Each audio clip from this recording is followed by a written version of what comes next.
Hola Yanina, bienvenida a Hola, clase, qué Anita. bueno que nos puedes acompañar. Tu micro está apagado, Yanina. Muchas gracias por tu tiempo. Estoy buscándote para poder hacerte coanfitrión, para que hagas la presentación, pero aquí estás. Mira, estaba tratando de enviártelo y algo pasó. Mira, mientras te lo termino de mandar, te quiero contar o les quiero contar que estuve como expositora temprano en un evento de la Universidad de Huánuco. Y Ajá. entonces, eso se prolongó como era de esperar. Y entonces, por eso salí más de las 4:30, cerca de las 5, y entre que Uf, almorcé y todo se me fue la hora. Mil disculpas, pero ya. ya. No, Lo gracias. acabo de enviar, no sé si lo quieres compartir. Está en tu Si correo, quieres, Pedro. pero te he hecho como, te Me has hecho he hecho confitriona. Ok, ok, ok, coanfitriona, ok. entonces Lo no que sé quiero es si... encontrar la opción. Ah, ya. Acá está. Ya estamos. Perfecto, perfecto. Bueno, eh, buenas tardes con todos. No sé cuántos alumnos hay. Mil infinitas disculpas por esta demora, que es totalmente mía, por una cuestión académica. En todo caso, agradezco la invitación por varias razones, sobre todo porque este tema lo trabajé con mucho cariño y me estoy dando cuenta que ya va a tener 10 años. Por una tontería, nunca la publiqué, pero estuvo muy difundido. Fue a partir de un concurso del CIES. Entonces, yo quería presentarles ahora este trabajo a pedido de Pedro, y gracias Pedro y Javier. Y en realidad este trabajo, no sé, ustedes saquen sus conclusiones cuánto tiene que ver con desigualdad y pobreza exactamente. Como yo te comentaba, Pedro, este tema a mí me suscitó estos problemas de desigualdad y pobreza para una experiencia específica. Quizás debo decir de entrada que varias cosas motivaron mi interés, no solo que había un concurso CIES por el tema, sino que en el 2010-11 se hablaba mucho de la agroexportación y que estaba muy dinámica, y en todo el norte y en todo el país surgían proyectos que eran muy dinámicos y que se podía vender toda la producción al extranjero con muy buenos precios, como que no había pierde con ese sector. Pero además, la idea era que era una fuente permanente de empleo femenino, y entonces las mujeres pues la tenían ahí asegurada en zonas que no eran Lima y que podían conseguir empleo permanentemente. Se dio muchas exoneraciones tributarias y yo siempre me quedé sorprendida de lo laxo que era el marco legal y cómo se peleaban en el Congreso, pero se lograron dar exoneraciones del 2000 al 2010, del 2010 al 2020 creo, y esa era parte de la discusión porque se suponía que la agroexportación era un sector clave para la economía peruana. El estudio, además, se concentra en la Libertad de Ica, que son dos zonas que tenían en ese momento fuerte dinamismo de exportaciones. Entonces, a través del concurso CIES, logré, logré ganar este concurso, y entonces éramos 3 que íbamos a trabajar estos temas de agroexportación. El otro trabajo fue de Gustavo Llamada y el otro fue de Juan Chacaltana. La idea era que luego esto se iba a publicar a nivel internacional, pero resulta que después los fondos se cayeron. Bueno, esa historia no creo que le interese mucho a los estudiantes, pero en parte esa es la razón por la que esto se quedó ahí colgado. El link está ahí. El documento tiene originalmente 110 páginas, creo. Una versión corta salió en la revista del CIES, y entonces lo que yo voy a presentar acá es un poco todo el trabajo, ¿no? ¿Qué, ¿Qué onda con la agroexportación? ¿O por qué es importante la agroexportación? En términos técnicos uno diría porque es una rama que ofrece muchas economías de escala, ¿no? Producir uvas se puede hacer en una escala más o menos pequeña o se puede expandir en una escala grande. Lo mismo en el caso del espárrago, lo mismo en el caso de algunos productos más que posteriormente se han estado exportando de manera acelerada. Además, el mercado internacional empezó a crecer fuertemente y había una fuerte demanda por estos productos. El espárrago peruano se puso de moda, pero después no se dio solo el espárrago peruano. La uva también tenía su mercado, un mercado quizás más latinoamericano, en cambio el espárrago llegaba hasta Europa, y a mí me dio curiosidad comparar estos dos mercados, ¿no?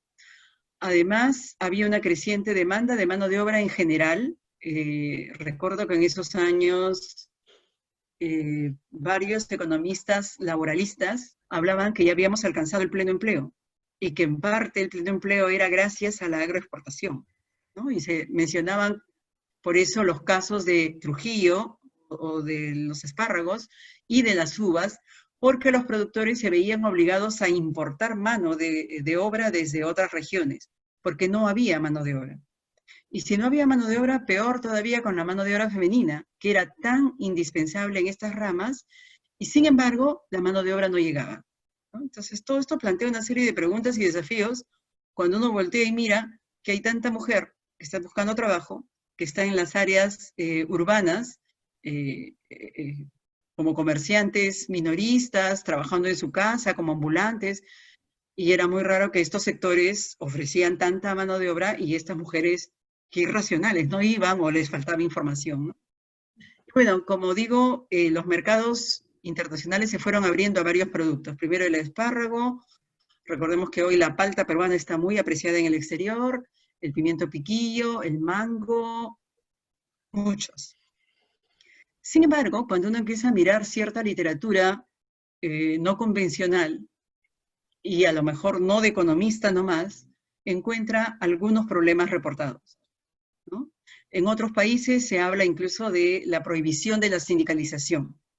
Bueno, ok, acá en el Perú tampoco hay tanta sindicalización, ¿será ese nomás el problema? Se hablaba también de duras condiciones laborales y se hablaba de favores políticos y que generaba incluso tensiones políticas en otras partes del mundo, ¿no? Concretamente en otras partes de América Latina. Esas experiencias a mí me llamaban la atención. Yo había escuchado algunas cosas en México, pero en realidad México no tiene un producto tan bandera que explore el mundo. El aguacate o la palta sí entra a México, pero es hasta por el Tratado de Libre Comercio de esa época, o sea, es una realidad un poco distinta. Más bien empecé a ver el caso de las bananas en Costa Rica. Se creó un consorcio, Chiquita, y se supone que Chiquita se creó con el fin de ayudar a los pequeños productores de banana para que comercialicen su producción haciendo escala y beneficiándose de esas economías de escala. Entonces, Chiquita no era una empresa de producción, sino de recogía la producción de los pequeños, como un oligopsonio, digamos, lo vendía para afuera, pero luego se supone que esos beneficios del comercio eran trasladados a los pequeños. Las flores de Colombia fueron las más inspiradoras, ¿no? Los productores de flores, la mayoría eran mujeres, y estas mujeres encontraban o decían o denunciaban, había asociaciones de productoras mujeres que denunciaban lo complicado que era, no eran productoras, perdón, sino trabajadoras, lo complicado que era para ellas conseguir condiciones laborales mínimamente aceptables, ¿no? Y que además ya ellas estaban más organizadas, habían denunciado esto ante la OIT y ante organismos internacionales y no habían conseguido mayor cambio. Yo también había acompañado a una asesorada alguna vez a Piura para ver la producción de banano orgánico. El banano orgánico se estaba exportando, pero de los restos de las grandes hojas del plátano, de la planta, muchas mujeres aprovechaban en el área rural para hacer carteras, bolsos que vendían, y ellas querían exportarlo, ¿no? Lamentablemente había una barrera de calidad ahí, pero yo fui hasta las plantas a ver y les preguntaba, me decían que si bien el banano orgánico tenía canales de comercialización, era mucho más difícil a través de los mismos canales conseguir colocar su producto, siquiera en áreas urbanas, esos productos más artesanales. Entonces vendían paneras, carteras, una serie de productos. Y bueno, también pasé por Trujillo y vi todo lo que era el espárrago, ¿no? Después elaboraré un poco más esta experiencia, pero estas experiencias para mí eran como experiencias de vida, la verdad. No, repito, no era una cosa muy sistematizada desde el punto de vista económico nomás, ¿no? ¿Qué podemos decir del empleo y la agroexportación, ¿no? O empleo y género en la agroexportación? No quisiera sonar repetitiva, pero el comercio internacional y el descubrir este mercado de una exportación no tradicional le dio mucho respaldo a estos productos, ¿no? Porque los mercados internacionales, y además recordemos que estábamos hablando de los tratados de libre comercio también, pero esto era con Norteamérica. Pero esta apertura a los mercados europeos ayudó a visibilizar, bueno, a traer oportunidades y visibilizar algunos productos. Y esto hizo o indujo a muchos productores de productos tradicionales a hacer un cambio en su proceso productivo o a vender sus tierras a los nuevos productores que querían producir espárragos, digamos, y ellos se quedaban con un terrenito pequeñito y sus mototaxis, ¿no? Esto es algo que he visto en Piura, por ejemplo, ¿no? Entonces, cuando uno preguntaba, ¿y quién te ha comprado las tierras? Era gente que vino de Lima, son gente asociada a los políticos de Lima. He caminado bastante en estas cosas y sé que había una motivación ahí que no iba solo por el lado de que el mercado internacional estaba creciendo. Además, la idea de los productores convencionales pequeños en el norte era que ellos no sabían moverse con ese producto, que cómo será producir espárragos, que ellos sabían moverse con los productos de antes, de escala mayor, ¿no? Arroz, algodón, etc. Y entonces tampoco conocían mucho el mercado y no tenían mucha información de cómo exportar, que era más fácil vender las tierras y comprarse mototaxi y ser dueño de 4 o 5 mototaxis. Y lo que se decía de la agroexportación y lo que se ve es que tiene mucha flexibilidad para implementar cambio técnico, y eso, decían los que promovían la agroexportación, permitiría no solo generar más empleo, sobre todo empleo femenino, sino además producir con precios cada vez menores por el cambio técnico. Voy a entrar con más detalle en eso. Y entonces esto generó el cambio en el uso de tierras en varias zonas del Perú, o el cambio no solo en el uso de las tierras, sino de propiedades en varias de estas zonas aledañas a las que ya habían empezado a producir espárragos al norte o uvas al sur. Y bueno, lo que decía hace un rato, esta discusión en el Congreso era así a muerte, y a mí me sorprendía, pero no terminaba de entender la situación, quizás porque había estado muchos años fuera, no entendía si era pura, que a alguien le había dado un soborno y por eso defendían la ley, o qué es lo que se estaba jugando.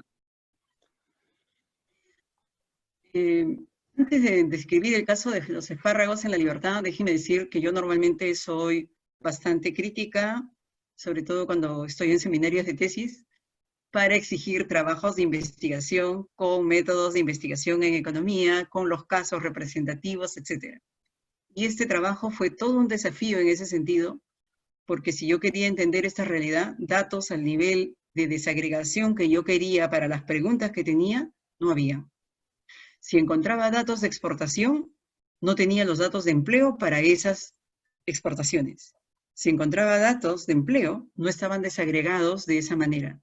Podía tener los datos de La Libertad para todos los productos. Y la idea era ver producto por producto. Tampoco había una buena base de datos regional. Hablé incluso con la Cámara de Comercio y me tuve que valer de algunos amigos / ex alumnos de la maestría de Economía, porque yo había sido coordinadora, y con ellos traté de entender mejor cómo funcionaban estos mercados o estas empresas, en el caso específico de La Libertad. Por tanto, muchas cosas de las que voy a mencionar ahora, a lo mejor no están en una base de datos, no están en una ENAO. Además, déjenme decirles, información hasta hoy veo sobre producción tipo espárragos o algún otro producto está más en las manos de la Cámara de Comercio, de los empresarios, que en las bases de datos públicas que tenemos a través del INEI. No digo que no haya datos de empleo, no digo que no haya datos de empleo a nivel agregado, pero es difícil entender el dinamismo de cómo se contrata mano de obra y de las condiciones en que se contrata si no se tiene la información a través de una encuesta in situ. ¿Ok? Y eso fue lo que yo hice. Entonces, sabía por los reportes que estaban publicados que había una producción a gran escala y que había esa característica de la innovación, referencias sobre la exportación, perdón, sí, sobre la producción y exportación de espárragos hay a nivel internacional también. Pero ¿qué es lo que yo veía en La Libertad? Traté de entrar a 2 empresas, Camposol y Damper. Con Camposol fue casi imposible. ¿Okay? No me fue posible, no entré, no conseguí a nadie que conociera. Pero con Damper traté de usar varias estrategias. Por un lado, un amigo de este alumno que me apoyó, había trabajado ahí y él tenía amigos ahí, entonces eso me ayudó a entrar un poco a Damper. Y de otro lado, como profesora de la Católica, usé todas mis conexiones, el CIES, la verdad que tampoco me apoyó mucho, pero traté de llegar a la gerente general, que finalmente sí me dio la entrevista, pero me la dio acá en Lima, en un hotel. Ella, Rosario Bazán, es una mujer trujillana, muy simpática, muy profesional, y dirige esta empresa, Damper, pero es presidenta de un directorio bastante mixto, que tiene capitales mixtos. Tenía capital europeo y capital peruano. Ella y su esposo trabajan ahí, pero ella es la cabeza visible. Entonces, ¿por qué llegué a ella? Porque ella me decía que su empresa tenía un enfoque de género y que por eso la mejor prueba era que ella era la gerente, la presidenta del directorio. Y tenía muchas gerentes mujeres, tenía mucho personal femenino, y por eso, gracias a eso, yo pude entrar a la empresa, pude pasear por varias oficinas. Por supuesto, no se me ocurrió llevar una cámara, mi celular no era tan bueno en esa época, entonces, pero sí reporté todo lo que pude ver, ¿no? Y ella lo que me decía es que la empresa al comienzo había empezado con capitales netamente nacionales. Ella misma es una profesional que había estado en el área de los negocios hacía tiempo y que en cierto momento, en algunos viajes que hizo, contactó con personas que estaban interesadas no solamente en exportar, sino en dar empleo a las regiones, en dar empleo a las mujeres, y reducir así su dependencia económica y reducir la pobreza. Y además, porque este era un mercado en expansión. Entonces era una práctica que era promisoria, podía durar mucho tiempo. Y entonces por eso ella, además estaba involucrada con comercio justo, con el comercio justo que era un principio que garantizaba que los productos se producían en condiciones de justicia, como el comercio justo o los acuerdos de comercio justo lo establecen. Y ella se encargaba de que esto se cumpliera. Que si bien le interesaba la calidad, también le interesaba el bienestar de las personas, el comercio justo, etc. Entonces, todo esto dentro de la planta, y eso fue muy, muy interesante. Repito, yo en la planta nunca hablé con ella, pero ella me dio carta libre para hablar con todas sus representantes dentro, pero luego de insistir como 100 veces, sí me dejó hablar con ella alguna vez que vino a Lima, ¿no? Entonces, yo quisiera contar lo que vi en el campo, y luego, a partir de eso, inferir algunas cosas que encontré que se repitieron en las uvas de Ica y que encontraba como hecho estilizado, porque se repetían también en algunas otras realidades en América Latina. La producción de espárragos, grosso modo, yo la identificaba en 3 etapas, ¿no? Este proceso productivo como que se organizaba en 3 etapas. Una es la producción en el campo, otro es el procesamiento y envasado en los laboratorios, o como le querramos llamar, y otra es el almacén donde se hace el embalaje y la exportación porque el grueso de lo que se produce va para afuera. Entonces, lo que quiero es describir un poco cómo se organiza el empleo, porque ese era el tema para mí, dentro de o en cada una de estas etapas. Y qué tipo de mano de obra se utiliza en estas etapas.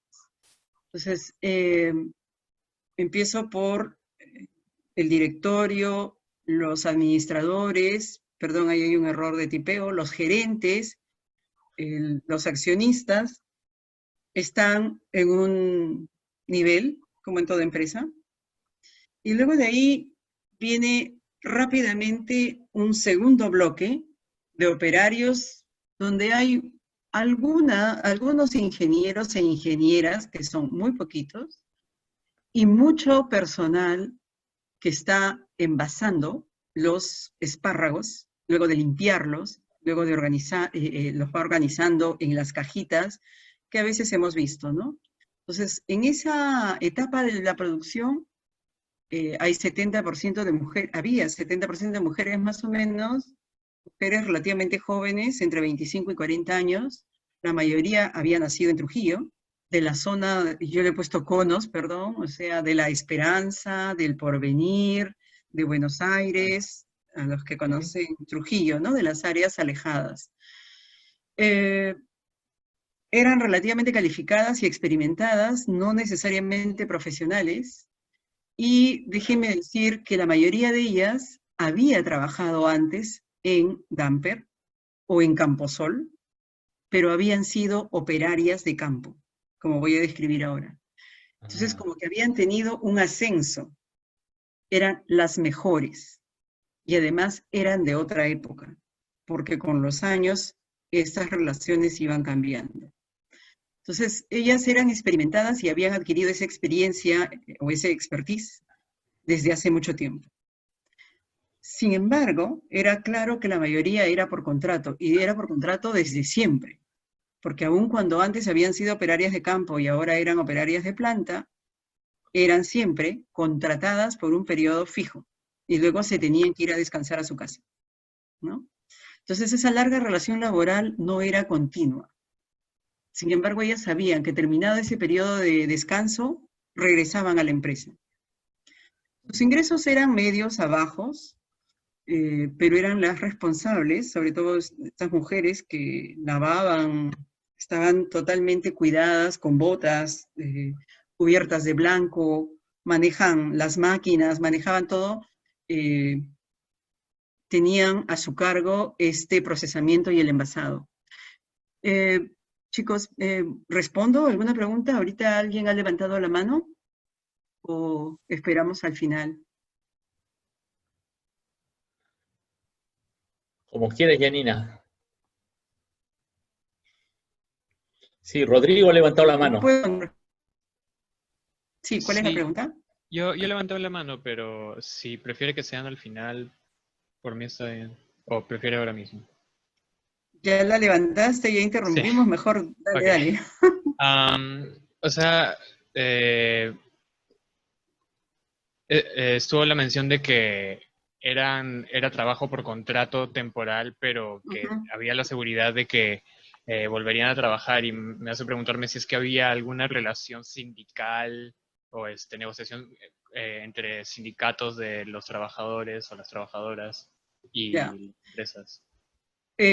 Había un sindicato, eso tenía toda una historia truculenta, pero había un sindicato que sin embargo era muy pequeñito.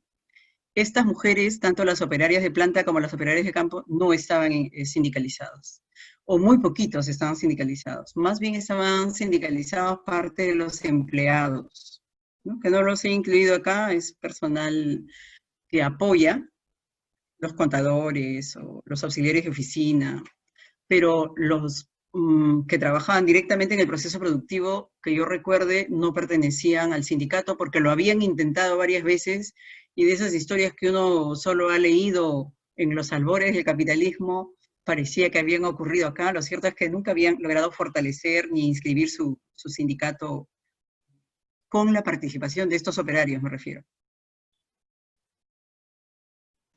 Ok, ¿Responde gracias. eso a tu pregunta? Ok. Sí, sí. Igual voy a volver sobre eso ahorita. Entonces, este segundo bloque de operarios, que en su mayoría eran operarias, estaban trabajando al cuidado de preservar el producto, ¿no?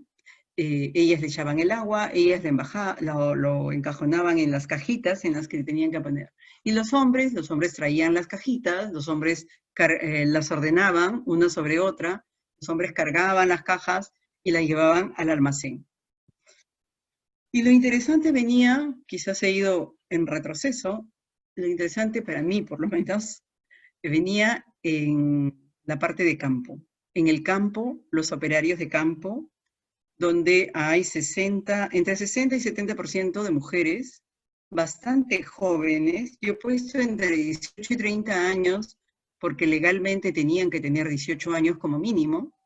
Vi alguna vez a una menor de edad, no puedo jurar que había una gran presencia, pero lo interesante de estas personas es que la mayoría tenía casi nula calificación, no eran de Trujillo, puede que eran de La Libertad, venían desde la Sierra de La Libertad, Huamachuco, Santiago de Chuco, etc. Muchas veces ellas no venían, sino que las iban a traer, ¿no? Es que esta historia ha ido evolucionando, por lo que me contaron. Y lo interesante eran las tareas de las que se ocupaban. Había una división sexual del trabajo, porque las mujeres eran las encargadas de extraer el producto desde la tierra. Yo no sé si se va a ver lo que voy a... No se va a ver. Pero imagínense a una mujer parada que luego se agacha para sacar de la tierra con un cuchillo una plantita de espárrago sin dañarla. Y luego extrae esa plantita y la pone, se tiene que volver a parar, y la pone en una bolsa como un cesto, donde va coleccionando espárrago por espárrago, todos los espárragos que va sacando. Y le pagan a destajo, porque le pagan en función del peso que tiene colectado, cosechado, ¿no? Si el espárrago se quiebra, si el espárrago no sale bien de la tierra, ese espárrago se pierde. Por tanto, eso no entra a la carga. Por tanto, la mujer tiene que agacharse bien cada vez que saca un espárrago. Ajá. En un kilo pueden entrar 50 espárragos, ya, imagínense cuántas veces se agachó, se levantó, lo limpió y lo puso ahí. Y otra vez, con un cuchillo que le daban para hundirlo en la tierra, ¿no? Entonces, este proceso, al aire libre, con una temperatura trujillana, yo fui en enero, febrero, fácil, estábamos en 30 grados, era bien difícil, ¿no? Bien difícil. Y los hombres son normalmente jornaleros, o sea, trabajan por una jornada, trabajan sus 8 horas, digamos, y ellos lo que hacían es la limpieza del campo, regar, la carga de jabas, etc. Pero a mí lo que más me impactó de este trabajo, la verdad, se los digo, es el trabajo de las mujeres en el campo. Ese cuidado, no importa que se me vaya la vida, no importa si me corté las piernas o me corté el dedo, pero el espárrago tiene que estar entero, porque si no, no cuenta. Y solo me pagan en función de las bolsas de espárragos enteros que pueda pesar para que me pongan en la tarjetita cuánto le estoy entregando de producto. Evidentemente, esto fue lo más difícil de conseguir como información. No hay ningún lugar donde yo voy a encontrar una base de datos de este tipo.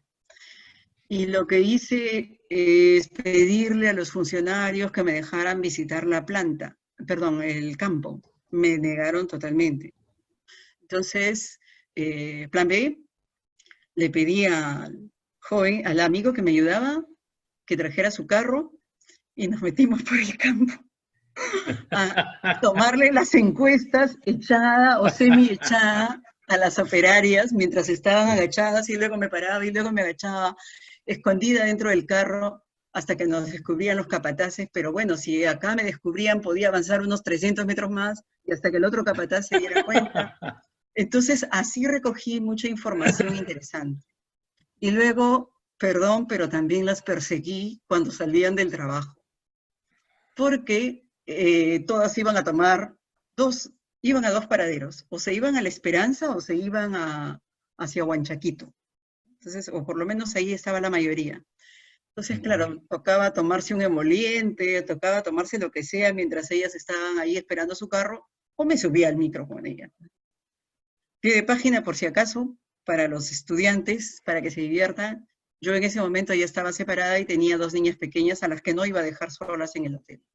Entonces, mis hijas fueron parte de mi trabajo de campo. Ese trabajo me pareció súper, súper interesante.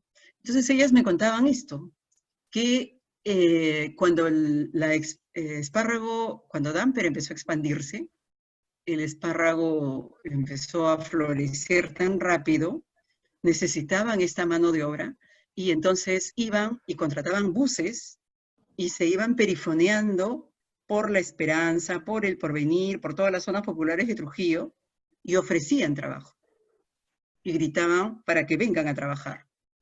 Pero bien que mal, esas mujeres que iban, que eran a las 6 de la mañana, se puede trabajar hasta las 11, luego tienes que regresar a tu casa y vuelves a las 2 de la tarde, o ese horario partido, no era adecuado para las personas, sobre todo jóvenes, que querían estudiar o trabajar, y además porque sentían que se mataban, porque no podían mantenerse paradas tantas horas. También por eso las dejaban irse a su casa, ¿no? Y las que tenían, las relativamente jóvenes y más educadas, aunque fueran de esas zonas, tenían ya costos de oportunidad, querían estudiar, podían estudiar, los padres les decían que mejor dejaran de trabajar en esos sitios. Entonces, el segundo bloque de mujeres que entró a esto con los años fueron las amas de casa. Dejaban al cuidado de la vecina a sus hijos, salían corriendo a las 3, 4 de la mañana porque el ómnibus las iba a recoger, las regresaba y luego las volvía a recoger como a las 3 de la tarde, cuando el sol hubiera bajado, para que terminen de cosechar. Esto se adecuaba bien a sus condiciones de cuidado. Había mucho trabajo de cuidado, la madre, los hijitos, había que mandarlos a la escuela, la vecina le podía apoyar, etc. Pero también esta reserva de mano de obra femenina, digamos como que se fue acabando, porque las mujeres eran muy adultas, porque no siempre podían hacer los arreglos, y además porque siguió creciendo la producción de espárragos, y siguieron expandiéndose estas empresas. Entonces ellos querían más mano de obra. Y fue por eso que ellos fueron en carros a buscar esta mano de obra a la Sierra de la Libertad. Incluso con el tiempo a muchas mujeres de La Esperanza, del Porvenir, ya no las contrataban. Ellas mismas no iban, o eran las que ya habían ascendido a ser operarias de planta. Entonces, muchas de estas mujeres del campo estaban, como operarias de campo, estaban en condiciones bien difíciles. Algunas evolucionaron, otras se fueron, la tasa de rotación era alta, ahorita cuento lo de las condiciones laborales, y ¿qué pasaba con las migrantes que llegaron después? Que fue ya en la época que yo estaba. Ellos, los que contrataban a las operarias de campo, exigían mujeres solas para que vinieran por una temporada, en la temporada de cosecha, a trabajar. Entonces son condiciones bien difíciles, porque vienen de distancia, no es que vivían en Trujillo. Por tanto, ¿dónde se iban a quedar? Entonces la empresa implementó unos galpones, y hubieron mujeres de la sierra de Trujillo que querían venir, pero que por diversas razones, sobre todo las que eran casadas, no podían venir.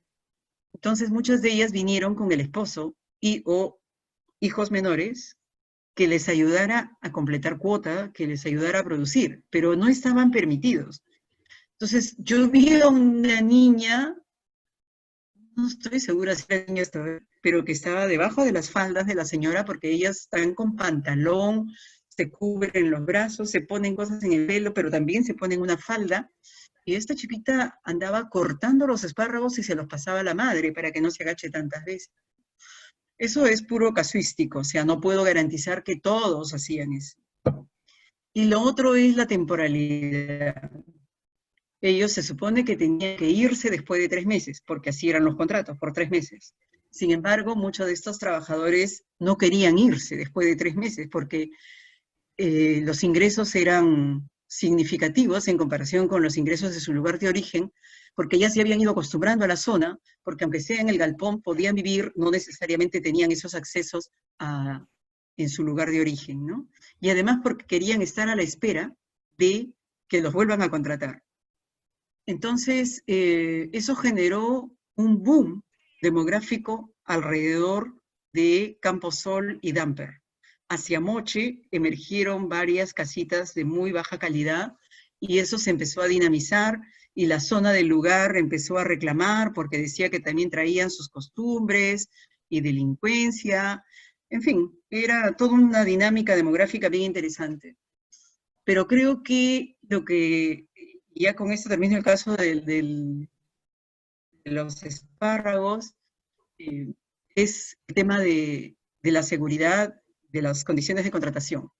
Cuando las mujeres trabajaban en el campo, les digo que estaban en condiciones bien duras, físicamente, aunque hubiera hecho frío, pero además el sol. Muchas veces se cortaban, muchas veces se morían de sed. Por mucho que llevaran su botella de agua, en cierto momento se acababa. Entonces ellas tomaban el agua que se estaba usando para regar. Y eso no siempre les iba bien. Muchas de ellas se enfermaron o terminaban en muy malas condiciones de salud. Y sin embargo no tenían interés de reportar estos problemas. Seguían de frente nada más. Sus amigas se ayudaban, muchas amigas se ayudaban entre sí. Entiendo que eso era para no perder la jornada, ¿no? También esto desanimaba a muchas, pero no tengo los números de la rotación. Lo que sí puedo destacar es que estas normas que se peleaban en el Congreso y esta ley de promoción a la agroexportación tiene dos grandes cláusulas. Por un lado, porque es una exportación no tradicional, les reduce la tasa de impuesto a la renta o a la ganancia, y de otro lado, permite la flexibilidad laboral, entendida como que los contratos pueden ser de hasta 90 días, con lo cual, si ellas se pasaban un día más, ya podían reclamar quedarse más tiempo. Entonces, en el día 89 como máximo, se les despedía. Y eso a ellas las afectaba mucho porque querían seguir trabajando y conseguir los ingresos. Entonces, en el contrato estaba estipulado que ellas no podían volver, pero podían esperar. En otras empresas la ley no te permite recontratación después de 3 meses, pero en estos casos sí. La norma estaba, o se hacía esta exoneración a lo usual porque era un sector dinámico de exportación. Entonces, y lo duro de esto es que en esos 3 meses o en esos 89 días que estaban trabajando, como si eran trabajadoras formales de una empresa formal, porque no estamos hablando de nada de informalidad acá, ellas cotizaban de su sueldo al Seguro Social. Pero la Seguridad Social no se puede acceder hasta el día 90. Sin embargo, ellas se iban el día 89. O sea, era como que uno había entrado en un mundo extraño. No podía entender eso. En fin, y ya para terminar de rematar todo, bueno, el argumento desde la empresa era que la producción y la cosecha es estacional. Por tanto, no necesitaban a estas personas de manera continua si se está colectando el producto solo de manera estacional. Sin embargo, paralelamente, la agroexportación en el mundo ha desarrollado una tecnología por goteo que permite la producción continua, es decir, han eliminado la estacionalidad de la producción. Y esto les permitiría contratar mano de obra permanentemente. Sin embargo, en el marco de la norma, renuevan mano de obra cada 90 días. Tienen producción y cosecha continua. En fin, similar era el caso de las uvas, pero perdón si me prolongué mucho en el caso de la Libertad, fue donde me pasé más tiempo, me quemé más, me tosté más, fue el primer lugar a donde fui y me impactó. Quizás lo más destacable de las diferencias de las uvas respecto de los espárragos es que en Ica la producción es de las ex haciendas. Había una tradición, había una historia, son familias peruanas de viejo cuño. Y claro que ya había presencia de capitales chilenos, ¿no? Muchas ex haciendas fueron adquiridas por los chilenos o era capital mixto. Lo cierto es que esto hacía diferencias, se producía en menor escala, también se contrataba mano de obra de fuera de la zona, no solamente iqueños que estuvieran en la zona, sino de Pisco o de Chincha, y bajo condiciones también acogiéndose a las normas porque era un sector de agroexportación que estaba trayendo divisas y eran altamente dinámicos y entonces necesitaban estas condiciones de competencia o de competitividad, no sé. El problema fundamental que se observa en Ica es el agua. Y eso les generaba fuertes tensiones políticas con la población. Entonces la población no estaba muy contenta con trabajar para ellos si además tenían el problema del agua, porque también hay pequeños productores de uvas y que quieren agua y no tienen agua. Y estas grandes haciendas o ahora empresas tienen muchas veces su propio extractor de agua, generador de agua en el propio campo, ¿no? En fin, entonces eso era básicamente lo que les quería contar. Son productos que tienen un mercado internacional muy dinámico. La situación, sin embargo, de producción, pese a las búsquedas del comercio justo y de las condiciones justas de producción, se daban en unas condiciones de producción bastante duras y una comercialización exitosa, porque digamos que en los almacenes ya llegaba todo empaquetado y de ahí nada más se ponía en los containers para la exportación. Y bueno, no sé si a futuro hay un margen para mejorar estas condiciones. Hasta donde yo supe, en el caso de los espárragos, las condiciones que han cambiado han sido netamente las de innovación, ¿no? Pero el marco legal es vigente y las condiciones de producción siguen vigentes. Yo intenté, he vuelto a Trujillo varias veces y alguna vez intenté llegar, yo ya no molesté a mi amigo, intenté con un taxista y habían levantado muros, de manera que no me podía meter con ningún carro a los campos a mirar a las señoras que estaban trabajando porque ya habían aprendido la lección. Entonces no se pueden tomar fotos, están los muros ahí, están medio escalados, tendría que poner mi cara y ya la verdad me dio un poco de temor. Eso es, Pedro, lo que quería presentar. Quizás un detalle nomás, se supone que estas cosas van cambiando.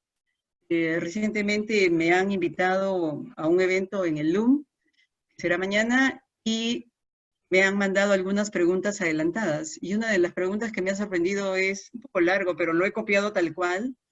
Dice que en Arequipa el trabajo en latifundios, o existe trabajo informal en latifundios, que los cuadrilleros conformados por las familias que trabajan, los cuadrilleros están conformados por familias que ordenan leche. Niños, niñas y adolescentes trabajan en esta actividad y en la siembra desde las 4 de la mañana. Antes de la pandemia no había ningún tipo de vigilancia y durante la pandemia esta situación se ha vuelto más crítica, ya que los niños, niñas y adolescentes salen a trabajar, no creo que sin remuneración, pero por propinas, y algunos no reciben nada. Se me hace difícil pensar que alguien va si no recibe nada, pero bueno, casi nada, ¿no? Y esto me hizo recordar mucho otra vez estas condiciones de la agroexportación, que se supone que son de mujeres, pero que en el fondo son familias que migraron de las zonas alejadas, no sé cuántos volvieron, no sé cuántos persistan, tampoco el cuerpo aguanta tantos años, y las condiciones eran bastante duras. Creo que sí hay una dimensión superpuesta de desigualdad y sobre todo de pobreza en estos casos, pero bueno, eso era lo que les quería contar. Gracias. Excelente, mil gracias, Yanina. Nada, a mí me pareció, no sé, bien, más que interesante, en realidad conmovedor un poco, ¿no? Y también un poco, en términos, bueno, me parece difícil juntar en la misma frase y como conectar, o como mostrar la gran distancia que muchas veces hay entre los esquemas, teorías, modelos que enseñamos y la realidad, ¿no? Digamos que me parece que muestra una realidad muy humana, digamos, ¿no? Estoy pensando en mis clases las semanas pasadas, el modelo, la curva, la productividad marginal, ¿no? Digamos, ¿no? La productividad media, ¿no? Cómo se transforman los excluidos y no, ¿no? Y claro, como que la realidad tiene una riqueza social, digamos, humana, que muchas veces no apreciamos, ¿no? Que no figura en los modelos, ¿no? Este tema de las horas de trabajo, ¿no? El desgaste, el esfuerzo, el desgaste sobre la salud, ¿no? El trabajo tan duro y esforzado, los costos sobre la salud. Y a pesar de eso, un sistema laboral como absurdo, ¿no? Te contratan 3 meses y luego te tienen que votar y tienes que pagar 3 meses a la seguridad social, pero los primeros 3 meses no tienes derecho a la seguridad social, o sea, es como absurdo, digamos, ¿no? Y a pesar de eso, la gente que se quiere quedar, ¿no? Me explico, ¿no? Uno dice, bueno, con todas estas condiciones tan duras de pago a destajo, de un trabajo muy duro, muy esforzado, ¿no? Sobre el cuerpo, sobre la salud, pero la gente lo que quiere es quedarse, ¿no? No quiere regresar a su pueblo de origen, ¿no? Por Exacto. diversas razones, ¿no? Entonces, nada, creo que le da mucha, no sé, mucha humanidad, en realidad me parece a mí, a los modelos que podemos ver, ¿no? Si la vez pasada hemos visto un modelo de exclusión, ok, la gente se traslada, busca un mejor trabajo, puede o no ser incluida o no, ¿no? En fin, ¿no? Le da mucha humanidad, ¿no? Bueno, Pero también bueno, antes que comentar más teóricamente, a ver, dale, Javier. No quería agradecer a Janina por esta muy rica experiencia que ha tenido. No todos los economistas tenemos ese privilegio y esa suerte también de poder hacer trabajo de campo, ¿no? Es algo que también nos confronta mucho justamente a tomar distancia sobre las categorías analíticas que utilizamos, ¿no? Incluso la misma concepción de lo que es empleo, ¿no? Habíamos discutido cuando hablamos de trabajo doméstico y desigualdad en el uso del tiempo, como la misma noción de trabajo que emplea la OIT no es pues una noción que cubre todos los aspectos del trabajo, ¿no? En particular excluyendo el trabajo doméstico. Y lo que nos muestra Janina también es lo interesante es también la conexión muy directa que hay entre políticas públicas, en este caso las políticas de promoción, digamos, de la agroexportación, y las condiciones laborales, y cómo estas condiciones laborales, a pesar de que, digamos, no son para nada favorables, digamos, a los trabajadores por las diferentes dimensiones que han sido mostradas, y no solamente por la dimensión salarial, ¿no? A la cual también nosotros tendemos a prestar mucha atención, ¿no? Todas nuestras mediciones de desigualdad están muy centradas sobre ingresos, ¿no?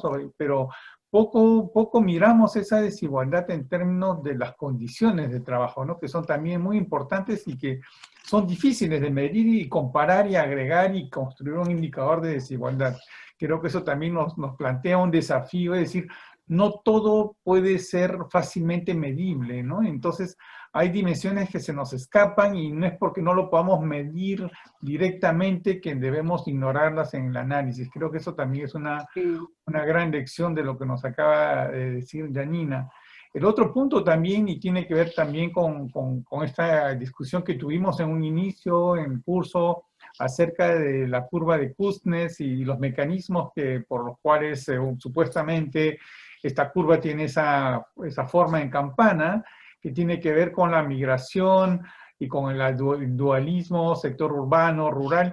Creo que en este caso también lo podemos repensar también en términos de lo que es, digamos, el trabajo asalariado, bajo su forma, digamos, sus distintas formas, ¿no? No solamente digamos, el aspecto formal, informal, es decir, aquellos trabajos con contrato, con protección social, pero también con esta gama bastante más extendida, digamos, de diferentes niveles de protección respecto a lo que es el trabajo de los independientes informales, que no tienen para nada asegurados sus ingresos porque lo ganan al día, ¿no? Y en el caso de los agricultores pequeños en particular, pues están sujetos a los alias climáticos que le pueden desbaratar así de la noche a la mañana todos sus ingresos futuros, ¿no? Entonces, esta preferencia por el trabajo asalariado, es decir, el trabajo asalariado se convierte realmente en algo muy anhelado y para el cual hay una barrera, en cierto modo, de entrada, ¿no? Hemos visto el trabajo de Mario Tello, también lo muestra en cierto modo, ¿no? En qué medida los trabajadores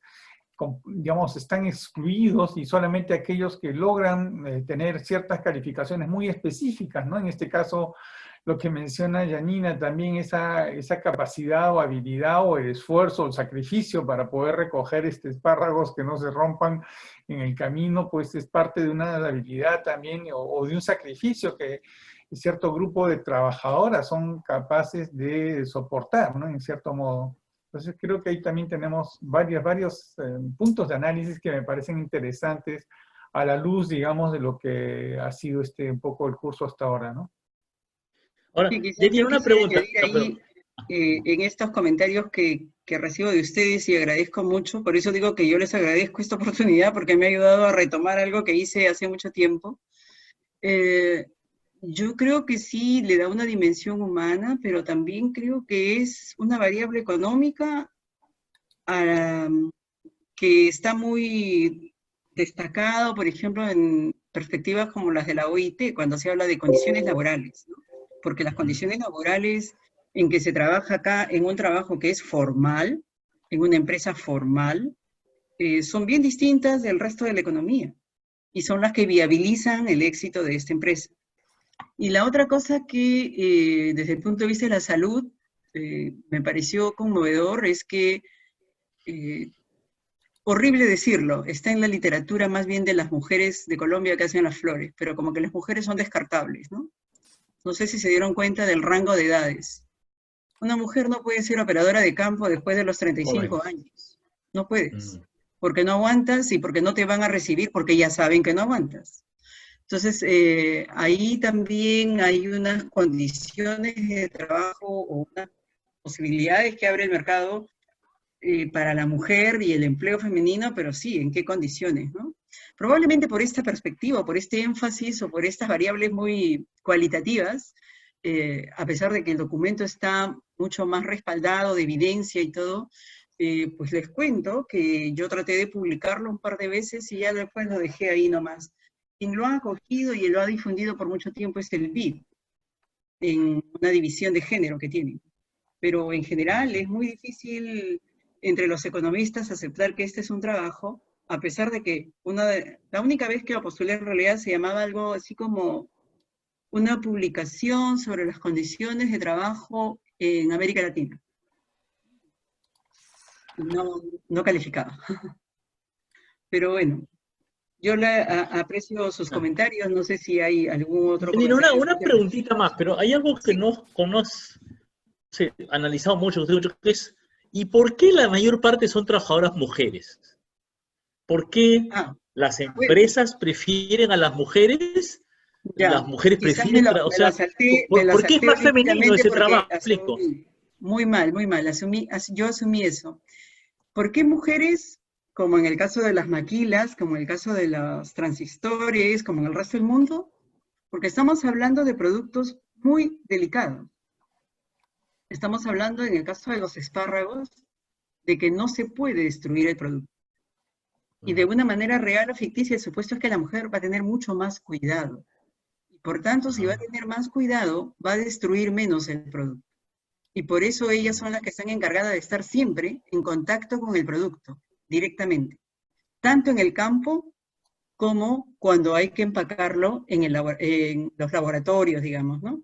Entonces, los hombres hacen el trabajo de apoyo, digamos. De cargar, pero no con el producto mismo. De traer la manguera, de lavar las jabas, eso. De transportarlos con los carritos de una zona a otra. Pero quien está al cuidado del espárrago directamente con su manito es la mujer. Y en el campo los hombres hacen el riego, el movimiento de la tierra, la fertilización, pero también el pesaje puede eventualmente. No, y también ¿cómo se llama? Los capataces. También son hombres o mujeres. Los capataces pueden ser hombres o mujeres. Así es. Pero el tema de la mujer, o la gran oportunidad era esa, que cuide bien el producto. Como la mujer se supone que es más cuidadosa, delicada, como le quieras llamar, entonces el producto se preserva mejor y llega más entero hasta el final. Si hay productos que se cortan, se malogran, ¿qué pasa con eso? Bueno, tienes una penalización en tu pago, aun si eres mujer, se te puede malograr el producto. Y ese producto lo guardas y lo tienes que entregar en otra zona, que es la zona de merma, ¿no? Ajá. Pero eso tiene un pago menor. Y la merma también tiene un valor, porque de la merma se hace el tapenade, que es lo Ajá. que elegantemente comemos nosotros después en Lima con nuestras tostaditas finas en los eventos sociales. Ajá. Pero esa viene de la merma de la producción, porque los buenos espárragos Oye, ya se fueron para afuera. Janina, pero entonces este argumento de que, o esta idea de que es por lo delicado del producto, entonces podríamos suponer de que en otros productos de agroexportación, no sé, las paltas, los mangos, no son tan delicados, ¿no? Porque los sacan pues Y duros, no hay digamos, ¿no es cierto? La y palta del no hay mango, tanta mano de obra femenina. Ujú. Yo creo que es en parte el que la mujer sea más cuidadosa, en parte porque tiene más que perder, ya que te dan esa oportunidad. Ese ingreso no te lo vas a conseguir en otro lado. Es un tema de costo de oportunidad de ah, la zona. Lo veo más así como ah, economista. Y en parte, ellos al percibir, la empresa al percibir, o las empresas al percibir que las mujeres le van a hacer más, le van a rendir más, le van a destruir menos ajá, el producto, les pusieron muchas facilidades, esas barreras a la ujú, entrada en el mercado de trabajo, que te pongan mm, el carro, que te ujú, flexibilicen el horario, que puedas regresar a tu ah, casa a cocinar, darle de comer a los hijos y regresar en la tarde. Esas ah. condiciones no las encuentras en otro lado, ¿no? Pero, alternativamente, ¿qué oportunidad tienes para conseguir los ingresos? No los tienes. Distinto es el caso de la palta. En la palta hay más hombres, ¿no? Se Ujú, ve en el caso mexicano, por ejemplo. Ahí hay ajá. más presencia masculina. En cambio, las mujeres son buenas para las maquilas de los transistores. Bueno, ahora ya no hay tantos transistores, Era, pero cuando lo sí. había, cuando lo Pero, había. y en principio era precisamente por el cuidado, ¿no? Por Por la el cuidado, delicadeza, digamos, sí, pero yo ¿no? diría que es el cuidado y la nula oportunidad o el costo de oportunidad que tiene la mujer, porque si no hace eso, no tiene otra fuente de No te- ingresos que se adecue a sus condiciones del hogar, a la cuestión del cuidado, ¿no? A poder llevar a los chicos, dejar a la suegra o a la abuela o a la mamá. Ese horario partido y que las llevaban y las traían favoreció mucho un tiempo. Mm. La mayoría eran casadas. Claro, que juega un poco con esta hipótesis que creo que nunca hemos como, no, creo que no hay muchos datos en el Perú de la informalidad, ¿no? Tal vez hay una de las razones por qué hay más mujeres informales es por la flexibilidad del horario, ¿no? Así Porque, ¿no? es, El autoempleo te permite esa flexibilización, ¿no es así cierto? es. Y tal vez Y por son tan es una bajas las razón por la que es barreras, menos pagado, ¿no? Es subpagado, claro, ¿no? ¿No? claro, exactamente. Tienes bajas barreras a la entrada, alta divisibilidad del producto, por eso no es raro que estén en comercio de productos de bajo capital o en Sí. actividades con poco conocimiento, poca experiencia laboral. Así es. Bueno, muchísimas gracias, Yanina, por tu. No sé si No, algún alumno quisiera hacer una alguien levantó entrevista, la una mano hace un pregunta, rato, aunque. ya se me perdió. ¿Perdón? Alguien me pareció que levantó la mano y ya se perdió. Buenas noches, profesora. Yo levanté la Sí, mano. Daniel, efectivamente. Muchas gracias. Sí, yo al inicio noté Sí, una escucho. contradicción. Sí, quería hacer un comentario porque yo al inicio sí, justamente notaba como una contradicción porque entendía que en Damper la gerente, que es una mujer, entendía que quería dar trabajo a las mujeres, reducir las Ujú, condiciones de pobreza que podían tener. Pero después ujú, cuando usted continuaba con su explicación, pues claro, o sea, escuchaba el relato de la niña, ¿no? De la niña que le pasaba un espárrago a su mamá ujú, y bueno, ujú. otras condiciones duras, ¿no? Como tomar el agua de la sequía. Entonces, ahí también en parte el profesor Franque se me adelantó en esa pregunta de por qué las mujeres y no los hombres eran quienes trabajaban en el espárrago, ¿no? Y bueno, lo que en ese momento se me ocurría era, claro, o sea, hay una tendencia que, por decirlo así, ¿no? Así superficialmente, las mujeres pueden ser más delicadas que los hombres en este aspecto, ¿no? O sea, hacerlo más cuidadoso, ¿no? Porque los hombres usualmente, que yo sí he tenido, y en algún momento sí también he trabajado en el campo, sí he notado que nosotros, o sea, los hombres sí somos más toscos para hacer las cosas en el campo, ¿no? Es como que ya picar, ¿no? O sea, o hacer andenes, ¿no? En fin, ¿no? Y claro, entonces la única explicación al menos que notaba era que las mujeres sí podían quizás tomarse esa molestia de hacerlo más delicado, Y después, Claro. al final, volvía nuevamente a este tema de la gerente, que era de dar empleo a las mujeres, pero ahí notaba la contradicción, ¿no? Era, al final, Claro, se reducía la pobreza, pero a costa de condiciones duras, ¿no? Como tomar agua de la claro. sequía o condiciones donde simplemente no se les daba tanto bienestar. Y también me preguntaba si es que esto también podía suceder en Ica, por ejemplo, no necesariamente en las pequeñas, en los microagricultores, sino en las personas que pueden contratar 1, 2, 3 personales, ¿no? Por ejemplo, reducir, tener pocos empleados, pero igual, o sea, someterlos, por decirlo así, a estas condiciones, ¿no? Eso fue un poco mi Claro. duda, me quedó, y bueno, como moraleja, al final me gustó el hecho de que pueda comentar de que un economista también tenía que tener el trabajo de campo, ¿no? Porque se puede pensar que la agroexportación puede aumentar el bienestar, o sea, agregado del país, pero a costa de estas personas que son invisibles, mediante Ujú. muros o personas que no reciben buena calidad en su trabajo, ¿no? Sí, gracias, gracias por los comentarios. Yo lo veo así exactamente como tú, ¿no? No es un tema solo de sensibilidad, sino es un tema económico, o sea, las condiciones laborales en que se realiza la producción. Como lo decía Javier, como que hay una invisibilidad en cómo se logra esto. Yo no diría que la dueña era bipolar o confundida, ¿no? Yo creo que ella siempre tiene muy buena voluntad, aún hoy día. Ella es la mujer que dinamiza el empleo femenino en el norte a través de la agroexportación. Yo creo que también están las condiciones dadas, o sea, un alto desempleo femenino, bajas oportunidades de generar ingreso propio, sobre todo en mujeres que no tienen otras fuentes de ingreso, incluido que no tienen otro jefe de hogar que les provea, y que más bien tienen carga, ¿no? Estoy hablando de estas edades entre 30 y 40, que es una edad difícil porque seguro que los hijos están pequeños todavía, y había mucho tema del cuidado también implícito en todas estas historias. Creo que, ¿por qué no se fueron las mujeres? Me podría decir ella, la dueña. ¿Por qué no se fueron si se sentían tan maltratadas? Bueno, a lo mejor porque no había otra alternativa, ¿no? Y el ingreso de todas maneras cumplía un rol en su economía. Entonces, se fueron muchas. Las jóvenes que empezaron al comienzo a trabajar en estas actividades, no volvían, no todas volvían. Esa fue mi historia y mis conversaciones con muchas que tomaban el micro. Si yo no estuviera en el laboratorio, no volvía, porque es muy matado en el campo. No, no, ahí no voy.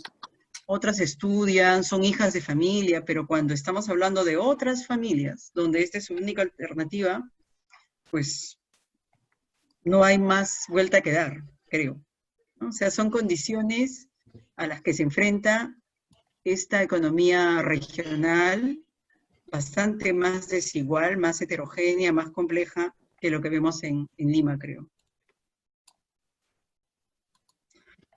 Así es, Bueno, chicos. muchísimas gracias, Yanina. Es Bueno, súper gustazo interesante y creo que es verlos. súper útil. En realidad creo que le da otra perspectiva a la clase bien interesante. Así Excelente. que te agradecemos un montón. Creo que ha estado súper chévere, ¿ya? Y Bueno, muchas gracias por tu tiempo, ¿no? Has sido muy, muy, muy generosa con nosotros, ¿sí? no, Gracias, muchas gracias a Janina. ustedes. Gusto Gracias, verlos. Janina. Chao, chao. Gracias. Chao a Chao, todos. Chao, Chao. chao. chao. Gracias.